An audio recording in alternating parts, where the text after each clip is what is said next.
खबरों को जानने की उत्सुकता भला किसे नहीं होती, लेकिन जरा सावधान हो जाइए। कहीं ऐसा तो नहीं है कि खबरें जानने के लिए जब कभी भी आप अपने मोबाइल, डेस्कटॉप या लैपटॉप पर जब क्लिक करते हैं तो जाने अनजाने आप चीन के प्रोपेगेंडा और भारत विरोधी एजेंडे का शिकार हो जाते हैं, निशाना बन जाते हैं।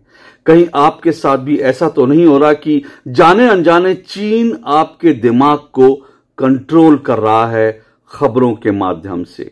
यह बात सुनने में कुछ अटपटी लग सकती है, लेकिन यह बात सच है, क्योंकि न्यूयॉर्क टाइम्स की एक खबर ने जो खुलासा किया है वो भारत की जो मीडिया है, भारत की जो खबरों की दुनिया है, उसके बारे में एक बहुत बड़ा चौंकाने वाला खुलासा करता है। और इस खुलासे के जो मध्य में है वो एक ऐसी वेबसाइट है जिसका नाम है न्यूज क्लिक। बीते कुछ सालों में भारत में पत्रकारों और मीडिया के संदर्भ में एक शब्द का इस्तेमाल बहुत बार हुआ है और यह शब्द आपने भी जरूर सुना होगा, और यह शब्द है गोदी मीडिया। जी हां, साल 2014 के बाद से इस शब्द का इस्तेमाल बहुत होता है।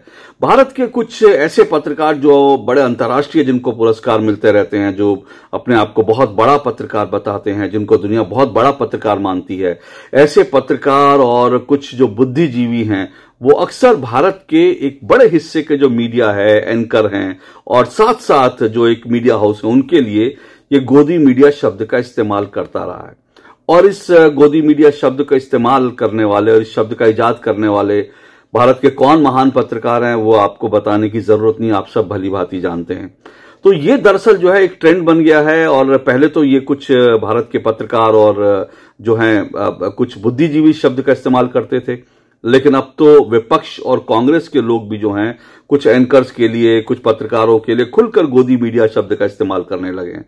और खास करके ऐसे पत्रकार, ऐसे एंकर या ऐसे मीडिया हाउस जो भारत में कुछ भी अच्छा हो रहा है, अगर उसके बारे में बात करते हैं, अगर वो ये बताते हैं कि भारत की वैक्सीन जो है वो बहुत शानदार है, भारत ने कोरोना की वैक्सीन जो है उसको लेकर बहुत शानदार वैक्सीन बनाई है, दुनिया भारत की कोरोना वैक्सीन की मुरीद हो रही है, तो ये लोग कहेंगे कि ये गोदी मीडिया है। अगर आप कहेंगे कि राफेल के आने से भारत की जो वायुसेना वो मजबूत हो गई है, तो वो आपको कहेंगे कि आप गोदी मीडिया है। अगर आप कहेंगे कि भारतीय सेना ने दरअसल पाकिस्तान में या पीओके में जाकर सर्जिकल स्ट्राइक करी है, उन्होंने जो है भारतीय सेना ने, भारतीय वायुसेना ने एयर स्ट्राइक की है, पाकिस्तान को मुंह तोड़ जवाब दिया है और भारतीय सेना ने पाकिस्तान को मजा चखा दिया है, तो वो कहेंगे कि आप गोदी मीडिया है। अगर आप कहेंगे कि भारत में बीते कई सालों से जो है गाहे बगाहे मार्केट में बम जो है बसों में, ट्रेनों में बम विस्फोट होने रुक गए हैं,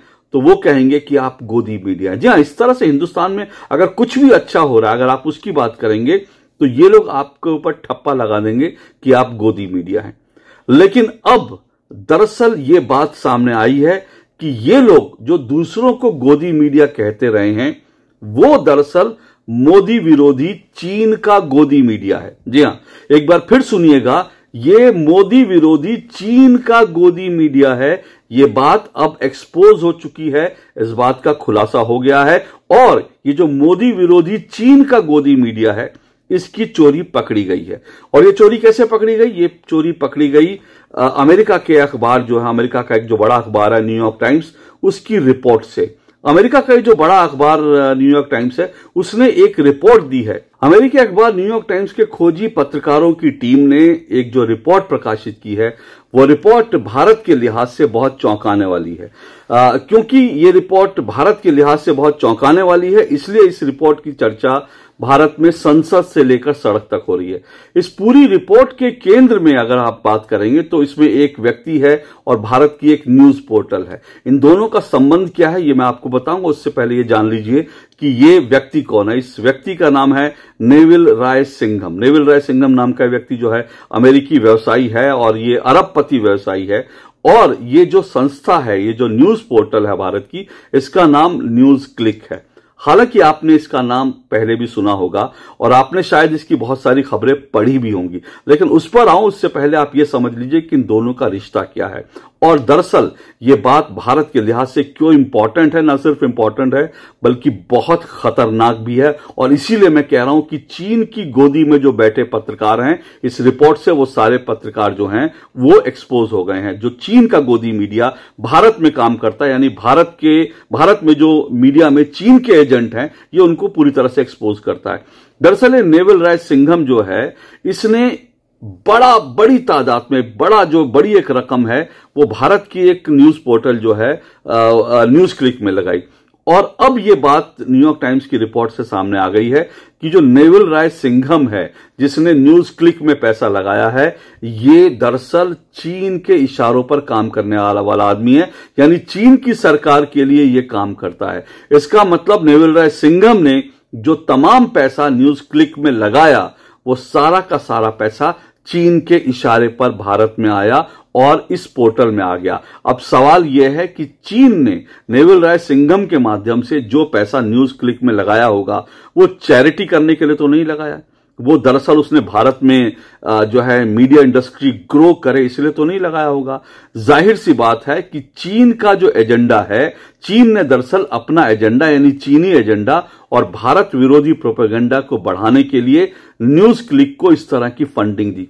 ये फंडिंग कैसे हुई, यह भी अपने आप में बहुत बड़ा चौंकाने वाली बात है। लेकिन बड़ी बात इसमें क्या है, बड़ी बात यह भी है कि ये जो न्यूयॉर्क टाइम्स की रिपोर्ट है, ये भले ही आज आई है, लेकिन भारत की जो जांच एजेंसी ईडी है, ईडी ने ये चोरी आज के 2 साल पहले ही पकड़ ली थी। और आपको शायद याद होगा 2021 के आसपास, जो आज के 2 साल पहले, ईडी ने बाकायदा न्यूज क्लिक के दफ्तर पर छापा मारा था, न्यूज क्लिक के ऊपर जो है एक बड़ी कार्रवाई की थी। और न्यूज क्लिक में तब ईडी ने खुलासा किया था कि न्यूज क्लिक को करीब करीब 38 करोड़ रुपया जो है वो कहीं से फंडिंग हुआ है, गलत तरीके से फंडिंग हुआ है। जब ईडी ने बाकायदा इस अपनी रिपोर्ट के आधार पर न्यूज क्लिक पर छापेमारी की, तो आपको यह भी याद होगा कि भारत में कांग्रेस और समूचा विपक्ष जो है वो छाती पीटकर चिल्लाने लगा था। न सिर्फ ये कांग्रेस और विपक्षी जो नेता थे वो लोग छाती पीट के चिल्ला रहे थे, बल्कि एडिटर्स गिल्ड ऑफ इंडिया और हमारे जो रवीश बाबू जैसे पत्रकार हैं, बाकी जो तमाम ऐसे पत्रकार हैं, वो सब छाती पीट कर चिल्ला रहे थे कि ये देखिए किस तरह से भारत में मीडिया का गला घोटा जा रहा है, किस तरह से अभिव्यक्ति की आजादी नहीं है, मीडिया को परेशान किया जा रहा है। लेकिन अब यह बात साबित हो गई, न्यूयॉर्क टाइम्स की रिपोर्ट आने के बाद यह बात साबित हो गई कि दरअसल ईडी जो जांच एजेंसी भारत की है, उसने बहुत सही तरीके से काम किया था और पुख्ता जानकारी के आधार पर, सबूतों के आधार पर काम किया था। लेकिन ईडी की कार्रवाई पर सवाल उठाने का कोई सवाल नहीं था, लेकिन फिर भी ईडी को बदनाम किया गया। क्यों? क्योंकि दरअसल ये सभी लोग, एक तरह से ये कहा जा सकता है कि ये सब लोग चीन के एजेंट के रूप में कहीं ना कहीं काम कर रहे हैं। वरना क्या कारण है कि चीन से फंडिंग होने वाली जो एक न्यूज क्लिक है, उसको आपने दरअसल उसके बचाव में आप इस तरह से उतर आए और आप ईडी के खिलाफ आपने मोर्चा खोल दिया। ये जो मोदी विरोधी चीन का गोदी मीडिया, इसके पूरे कारनामों को समझने के लिए थोड़ा मैं विस्तार से आपको बताता हूं और इसकी पूरी क्रोनोलॉजी समझिए कि किस तरह से ये लोग काम कर रहे थे और किस तरह से जो है ये अमेरिका में बैठा एक व्यक्ति जो है चीन का पैसा लेकर भारत के मीडिया में लगा रहा था और किस तरह से भारत का मीडिया भारत के खिलाफ और मोदी के खिलाफ काम कर रहा था। इसको समझने के लिए मैं आपको एक एक चीज जो है विस्तार से बताता हूं। सबसे पहले समझिए कि भीमा कोरेगांव में जो हिंसा हुई वो आपको अच्छी तरह से याद होगा। 1 जून 2018 को एल्गार परिषद होती है और उसके बाद भीमा कोरेगांव में हिंसा होती है। यह बात आती है कि इस हिंसा के पीछे दरअसल नक्सलियों का हाथ था, नक्सली हिंसा, और इसमें जो है बड़े पैमाने पर भारत में जो है माओवादी और नक्सलियों ने किस तरह से गड़बड़ी करने की कोशिश की, वो सारे आप चीजें जानते होंगे। इस एल्गार परिषद के बाद भीमा कोरेगांव की जो हिंसा होती है, इसके ठीक 10 दिन बाद, जी हां, ठीक 10 दिन बाद जो है प्रबीर पुरकायस्थ नाम का एक व्यक्ति जो है न्यूज क्लिक नाम की एक कंपनी बना लेता है, ठीक 10 दिन बाद। उसके बाद इस कंपनी के निदेशकों में गौतम नौलखा नाम का भी एक व्यक्ति है। ये गौतम नौलखा कौन है आपको ये भी मालूम होगा। जो भीमा कोरेगांव जो हिंसा हुई थी, इस हिंसा के आरोप में बाकायदा गौतम नौलखा इस वक्त जेल में है, और इसको भी बचाने के लिए गौतम नौलखा जो है उसके बारे में साफ तौर पर है कि वो माओवादी और नक्सलियों के लिए काम करता है। जांच एजेंसियों को इसके पुख्ता सबूत मिले, लेकिन इसको भी लोग कहते हैं कि ये तो एक्टिविस्ट है। इसको भी बचाने के लिए भारत का विपक्ष और साथ साथ ये जो चीन का जो गोदी मीडिया है, चीनी गोदी मीडिया जो है, वो लगातार इसके लिए गौतम नौलखा को बचाव में काम करते रहे। लेकिन गौतम नौलखा को आपको अगर समझना है तो आप जरा यूट्यूब पर जाकर गौतम नौलखा की कुछ भी वीडियो उसकी अगर हो तो आप जरा उस पर क्लिक कीजिए और गौतम नौलखा कश्मीर लिखकर जरा टाइप कीजिए कि गौतम नौलखा कश्मीर को भारत का हिस्सा मानता ही नहीं। ये लगातार ये दुष्प्रचार करता रहा है कि भारत में जो है भारतीय सेना जो है वो कश्मीर में वो अत्याचार कर रही है, मानवाधिकारों का उल्लंघन कर रही है, कश्मीर पाकिस्तान को दे देना चाहिए, पाकिस्तान का राइट बनता है और वहां पर लोगों को जो है आजादी दे देनी चाहिए। ये इस तरह की गौतम नौलखा बात करता है और ये नक्सलियों के लिए काम करता है, और इसको लेकर जांच एजेंसियों ने इसीलिए इसको गिरफ्तार किया। ये गौतम नौलखा बाकायदा न्यूज क्लिक का एक जो है कई डायरेक्टर्स में से एक डायरेक्टर ये भी है। अब गौतम नौलखा और प्रबीर पुरकाश की जो कंपनी है जिसके बारे में बताया जा रहा है कि चीन के इशारे पर बनाई गई, ये कंपनी जो है घाटे में है, इसका कोई जो है वजूद नहीं है, इसकी कोई ऐसी एक्टिविटी नहीं है कि जो है ये बहुत अच्छा काम करती है। लेकिन ये कंपनी बाजार में अपने 10-10 रुपए के शेयर जारी करती है। कंपनी पूरी तरह से घाटे में चल रही है, 10-10 रुपए के शेयर जारी करती है। लेकिन अचानक से अमेरिका में बैठा एक व्यवसायी जो है, जो चीन के इशारे पर काम कर रहा है, वो इस कंपनी के 10 रुपए के शेयर को करीब करीब 11,000 रुपए के मोल में खरीद लेता है। सोचिए 10 रुपए के शेयर को 11,000 रुपए का मोल लगाकर खरीद लिया जाता है, और इस तरह से रातों रात ये जो न्यूज क्लिक कंपनी है इसको बैठे बैठाए करीब करीब 10 करोड़ रुपया मिल जाता है। तो एक तरह से ये बड़ा जो है पैसा जो है इस तरह से इस कंपनी के पास आ जाता है, और उसके बाद ये कंपनी जो है काम करना शुरू करती है। इसका काम क्या है वो भी आपको बताऊंगा, क्योंकि वो भी जानना जरूरी है। लेकिन ये कंपनी क्या करती है, ये कंपनी गौतम नौलखा को भी पैसा ट्रांसफर करती है, यानी माओवादियों के जो है जिनको हम अर्बन नक्सली भी कहते हैं, कि अर्बन नक्सली जिस तरह से काम कर रहे हैं शहरों में बैठे हुए लोग, तो उनको भी पैसा ट्रांसफर करती है। ये कम्युनिस्ट पार्टी के जो सोशल मीडिया चलाने वाले लोग हैं, जो भारत विरोधी प्रोपेगेंडा करते हैं, उनको पैसा ट्रांसफर करती है। और देश के कुछ बड़े बड़े नामी पत्रकारों को, जी हां गौर से सुनिएगा, देश के बड़े बड़े नामी पत्रकारों को जो है उनको पैसा बड़ी तादाद में लाखों की उसमें जो है पैसा देती है, सिर्फ इसलिए कि वो भारत के खिलाफ एक प्रोपेगेंडा चलाते रहें, नरेंद्र मोदी के खिलाफ एक प्रोपेगेंडा चलाते रहें और चीन के पक्ष में भारत में बैठकर काम करते रहें। पर न्यूज क्लिक को ये सिर्फ 10 करोड़ रुपया नहीं, बल्कि साथ साथ इसके बाद क्या होता है, इसके बाद 2018 से लेकर 2021 तक न्यूज क्लिक जो है एक्सपोर्ट ऑफ सर्विस के नाम पर जो है 28-29 करोड़ रुपए जुटा लेता है। एक्सपोर्ट ऑफ सर्विस, जो कि दरअसल ये कंपनी कर नहीं सकती थी ऐसा काम, लेकिन एक्सपोर्ट ऑफ सर्विस से बाकायदा ये कंपनी 28-29 करोड़ रुपया जुटा लेती है। और ये 28-29 करोड़ रुपए भी एक ही व्यक्ति की कंपनियों से आता है, और वो व्यक्ति वही है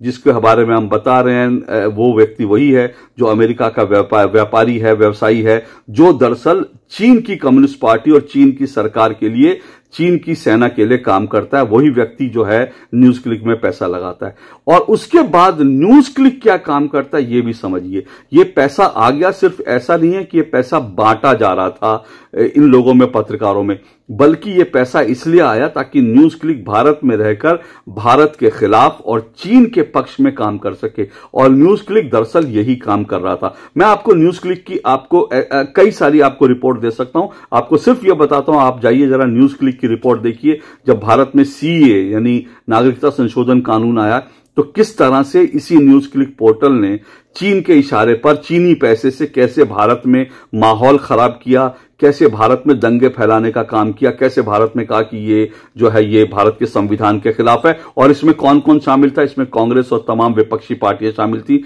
ये आपको अच्छी तरह से याद होगा, सीए को लेकर।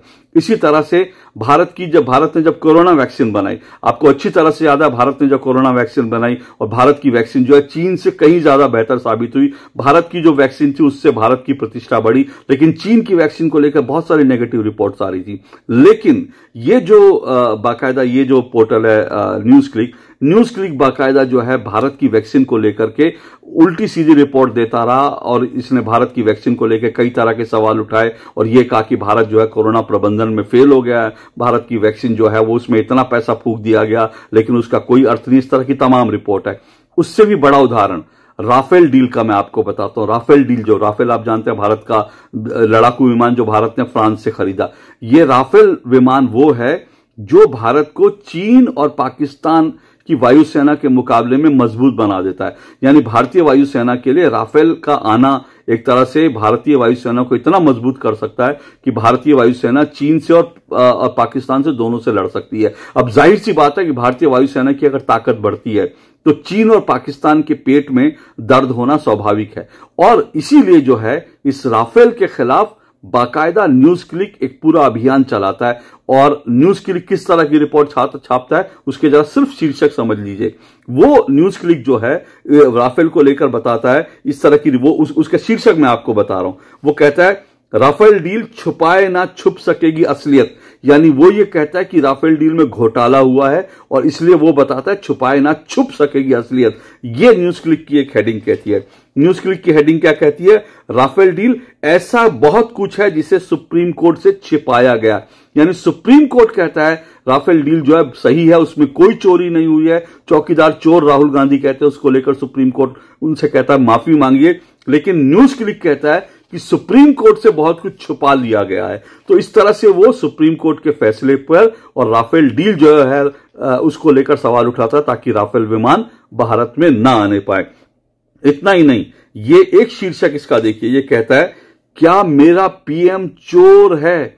ये बताइए। एक न्यूज वेबसाइट जो है न्यूज क्लिक नाम की, ये एक शीर्षक लगाती है राफेल डील को लेकर कि क्या मेरा पीएम चोर है। और आप सोचिए कि यही लाइन जो है ठीक कांग्रेस की थी। कांग्रेस ये कह रही थी कि चौकीदार चोर है। कांग्रेस जिस समय ये देश में दुष्प्रचार कर रही थी कि राफेल डील में चोरी हुई है और प्रधानमंत्री नरेंद्र मोदी को लेकर कि मेरा पीएम चोर है, जब कह रहे थे कि चौकीदार चोर है, ठीक उसी समय ये जो न्यूज क्लिक है वो शीर्षक लगाता है क्या मेरा पीएम चोर है। और इसी तरह से ये एक और इसकी न्यूज क्लिक की रिपोर्ट का हेडिंग ये कहती है कि कैग रिपोर्ट राफेल डील का एक खराब बचाव। यानी कैग रिपोर्ट आ जाती है, वो भी अगर राफेल डील को सही कहती है तो ये न्यूज क्लिक कहती है कि कैग रिपोर्ट भी गलत है। यानी सुप्रीम कोर्ट गलत है, कैग रिपोर्ट गलत है, सिर्फ न्यूज क्लिक सही है जो चीन का पैसा लेकर भारत के खिलाफ दुष्प्रचार कर रहा है। क्यों? क्योंकि राफेल भारत में ना आने पाए, क्योंकि राफेल आएगा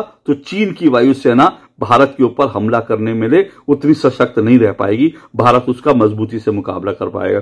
एक और न्यूज रिपोर्ट देखिए इसी न्यूज क्लिक की, वो कहते हैं राफेल सौदे पर नए खुलासे से हंगामा, मोदी सीधे तौर पर कटघरे में। यानी राफेल डील को रोकने के लिए इसने पूरे घोड़े खोल दिए, पूरी अपनी ताकत लगा दी राफेल डील पर सवाल उठाने में ताकि भारतीय वायुसेना को राफेल विमान ना मिल पाए।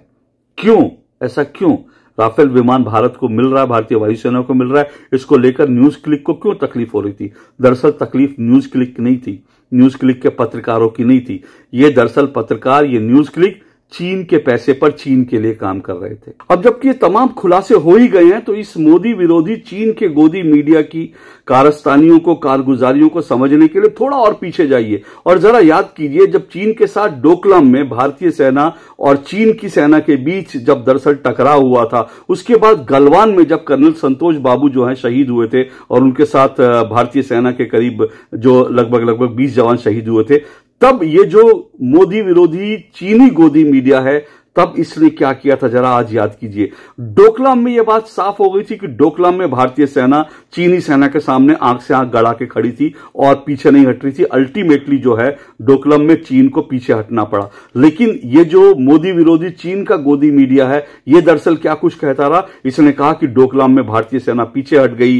भारतीय सेना ने जो दरअसल जो है चीनी सेना को आगे बढ़ने दिया, चीनी सेना के सामने भारतीय सेना जो है वो पिट गई। इस तरह की तमाम जो है इन लोगों ने फेक न्यूज और फेक नैरेटिव चलाई थी क्योंकि इनको चीन से पैसा मिल रहा था और इनका काम था कि चीन की सेना की प्रशस्ति गान करना और भारतीय सेना को कमजोर दिखाना, कायर दिखाना और भारतीय सेना को पिटते हुए दिखाना। फिर आप आ जाइए जब ये जो गलवान वैली में भारतीय जवानों ने कर्नल संतोष बाबू के नेतृत्व में बड़ी साहस के साथ जो मुकाबला किया और भारतीय सेना के 20 जवान निहत्थे थे, 20 जवान जरूर शहीद हुए, लेकिन इन 20 जवानों ने अपने से दोगुने और तिगुने, क्योंकि चीन से ये सूचना अभी तक पूरी नहीं आई है, अपने से दोगुने और 3 गुने, जो एक आंकड़ा है जो तमाम विदेशी जो एजेंसियां, अमेरिका और ऑस्ट्रेलिया की जो न्यूज एजेंसियां, उनका आंकड़ा है कि चीन के करीब करीब 50-60 जो हैं वो चीनी सैनिक, कर्नल संतोष बाबू और उनके जवानों ने उनको जो है मार गिराया। लेकिन ये जो मोदी विरोधी चीन का गोदी मीडिया है, इसने क्या बताया? इसने कहा कि भारतीय सेना पिट गई। इसने ना सिर्फ ये दिखाया, बल्कि इस तरह की फेक न्यूज दिखाई जिसमें यह कहा कि भारतीय सैनिकों को पकड़ लिया है। कुछ चीन के प्रोपेगेंडा ने ऐसी कुछ जो है झूठी तस्वीरें जारी करी कि भारत के सैनिक हमने पकड़ लिए हैं, और यही जो चीन का जो गोदी मीडिया है ये इन खबरों को लेकर चलाता रहा। तो इस तरह से ये भारत को लगातार कमजोर बताते रहे, भारत का मोरल डाउन करते रहे, चीन को जो है भारत से ऊपर दिखाते रहे, चीन को सुपीरियर दिखाते रहे, चीन का एजेंडा भारत में आगे इस तरह से बढ़ाते रहे। और इस एजेंडे में ये जो तमाम पत्रकार हैं जो चीन से पैसे ले रहे थे वो तो शामिल हैं ही, वो तमाम जो है पत्रकार, वो न्यूज क्लिक जैसे मीडिया पोर्टल, ये सब तो शामिल है ही जो चीन से पैसा लेकर काम कर रहे थे। लेकिन इसमें कांग्रेस और विपक्षी पार्टियां भी शामिल हैं, क्योंकि चाहे डोकलाम हो, चाहे गलवान हो, चाहे बाद में जब भारतीय सैनिकों ने चीनी सैनिकों की पिटाई की जिसका वीडियो सामने आया, तब भी राहुल गांधी ने क्या कहा था आपको याद होगा। तब भी राहुल गांधी ने कहा था कि चीनी सैनिक भारतीय सैनिकों को पीट रहे हैं। तो सवाल यह है कि चीन का एजेंडा आखिर क्यों बढ़ाया जा रहा है? ये लोग चीन का एजेंडा जो भारत में बढ़ा रहे हैं, भारत को जो है नीचा दिखा रहे हैं, भारत को कमजोर दिखा रहे हैं, भारत की उपलब्धियों पर जो है वो कीचड़ उछाल रहे हैं। आखिर ये लोग कौन हैं? इनके नकाब जो हैं उठ गए हैं, बड़े बड़े नाम हैं। आप जाइए, मैं उन नामों को आज लेना नहीं चाहता, फिर कभी जरूर इन नामों पे खुलकर भी बात करूंगा, लेकिन आप जाएंगे तो बड़े बड़े नामी पत्रकार जो हैं वो चीन के इस पोर्टल के माध्यम से चीन से पैसा ले रहे थे। तो इस तरह से जो दूसरों को गोदी मीडिया कहते थे वो खुद दरअसल जो है वो चीन के गोदी मीडिया साबित हुए, और इनकी पोल खुल गई है। और अब जो है ये लोग दूसरों को गोदी मीडिया कहें तो इनको शर्म आनी चाहिए। इनके नकाब उतर चुके हैं, इनको जरा पहचानिए और इनकी पत्रकारिता जो है उसको भी समझिए, ये लोग किस तरह की भारत में रहकर भारत के खिलाफ पत्रकारिता कर रहे हैं। आज के लिए इतना ही, नमस्कार।